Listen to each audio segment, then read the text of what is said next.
Top 10 தலைப்புச் செய்திகள். மகாராஷ்டிரா மாநிலத்தில் தொழிற்சாலையில் தீ விபத்து. பெண்கள், குழந்தைகள் உட்பட 8 பேர் உயிரிழப்பு. லஷ்கர்-இ தொய்பா ஆதரவாளராக இருந்தவருக்கு ட்ரம்ப் நிர்வாகத்தில் பதவி. இந்தியாவில் பயங்கரவாத தாக்குதலுக்கு காரணமான லஷ்கர் பயங்கரவாதி பாகிஸ்தானில் சுட்டுக் கொலை. காஷ்மீரில் பாகிஸ்தான் ஏவி வெடிக்காத 42 வெடிகுண்டுகள். ராணுவம் பாதுகாப்பாக அழிப்பு. பீகாரில் நிதிஷ்குமார் கிராமத்திற்கு செல்ல முயன்ற பிரசாந்த் கிஷோர் தடுத்து நிறுத்தம். நெறிமுறைகளை நீதிபதிகள் மீறியிருந்தால் சுப்ரீம் கோர்ட் தலைமை நீதிபதி பேச்சு.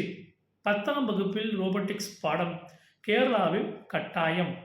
11 புதிய நிபந்தனைகள் விதிப்பு. பாகிஸ்தான் தலையில் இடியை இறக்கிய IMF.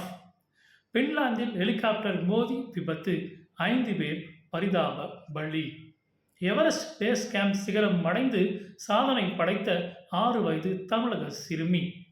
பல்லடம் கொலை வழக்கில் தொடர்பு. ஈரோட்டில் பிடிபட்ட குற்றவாளியிடம் போலீஸ் தீவிர விசாரணை. பாஜகவுடன் கூட்டணி இல்லை என்று விஜய் இன்னும் அதிகாரப்பூர்வமாக அறிவிக்கவில்லை. தமிழிசை. இந்தியா கூட்டணி பலவீனமாக இருக்கிறது. காங்கிரஸ் மூத்த தலைவர் ப. சிதம்பரம் கருத்து.